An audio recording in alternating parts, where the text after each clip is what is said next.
ఉంటారంటే సమాజంలో రాజకీయాలు కావచ్చు, మిగతా విషయాలు కావచ్చు, కరప్షన్ కావచ్చు, అవినీతి కావచ్చు, ఇవన్నీ మాకు సంబంధం లేదు అనుకుంటుంటారు. కానీ ఈ సంబంధం ఎలా లేదు అనుకున్న వాళ్ళ గతి ఏ విధంగా ఉంటుందో కూడా ఒక చిన్న కథతో చెప్పి నేను ముగిస్తాను. ఒక రైతు ఉన్నాడు.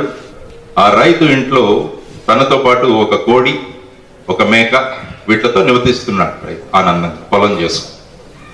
ఈ ఎలక, ఈ కోడి మంచి మిత్రుడు. రైతు పెళ్లి చేసుకుంటాడు.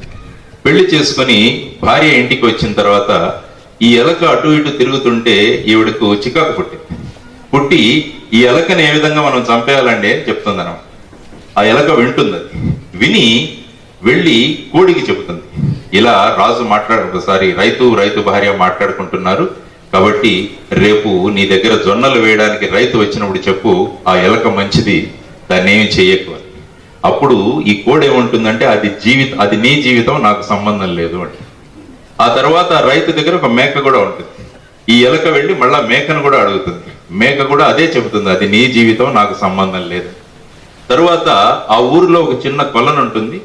ఆ కొలంలో ఒక ముసలి ఉంటుంది. ఈ ఎలక ముసలి దగ్గరికి కూడా వెళ్ళి అడుగుతుంది అనమాట. ప్రతిరోజు రైతు భార్య స్నానం చేయడానికి కొలంలోకి వస్తారు, అప్పుడు నా గురించి కొద్దిగా చెబుతావా అంటే అప్పుడు ఆ ముసలి ఏమంటుందంటే అది నీ జీవితం, నాకు సంబంధం లేదు. కాబట్టి కోడి, మేక, ముసలి మూడు అన్నాయి. మనం ఏ విధంగా ఇది మాకు సంబంధం లేదంటున్నామో ఆ మూడు కూడా అలాగే.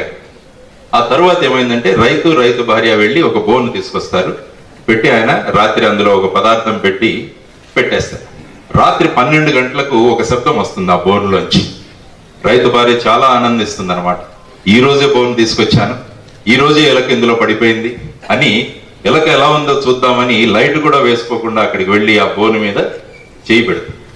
అసలు యాక్చువల్గా ఆ బోన్లో పడింది ఒక పాము. ఆ పాము కాటేస్తుంది.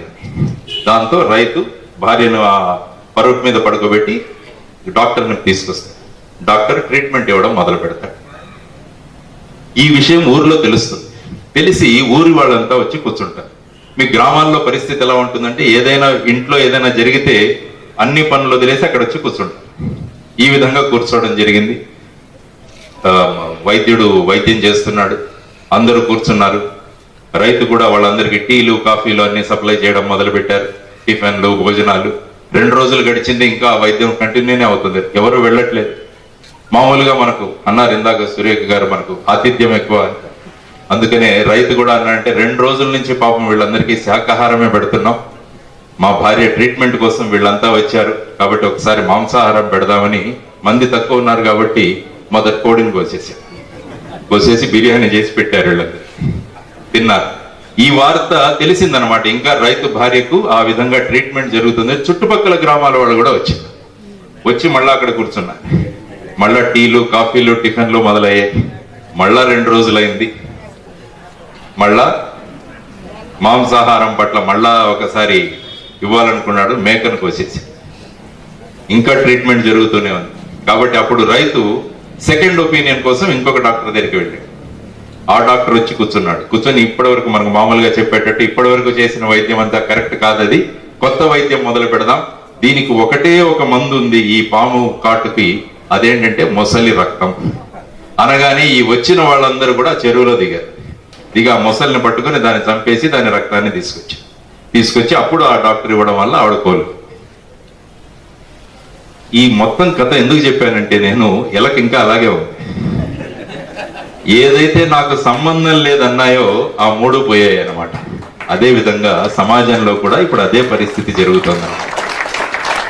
ఏ విషయం చూసినా నాకు సంబంధం లేదు, ఇట్ వోంట్ ఎఫెక్ట్ మీ, కాబట్టి నేను పట్టించుకోనన్న ధోరణిలో మనం ఎప్పుడైతే ఉంటామో అది ఎంతగా పెరిగిపోతుందంటే పెరిగి మనల్ని తినేసే స్థాయికి వస్తుంది. కాబట్టి సమాజంలో జరుగుతున్న ప్రతి విషయం గురించి కూడా మనం ఆలోచిస్తూ మనం చేయాల్సిన స్పందన మనం ఇవ్వకుంటే అది మనల్నే హరించే స్థాయికి కూడా వచ్చే అవకాశం ఉంది. కాబట్టి అది మనం అందరం గుర్తుంచుకోవాలని తెలియజేస్తూ, వీడియో నచ్చితే లైక్ చేయండి, షేర్ చేయండి, ఛానల్ని సబ్స్క్రైబ్ చేసుకోండి. Thanks for watching.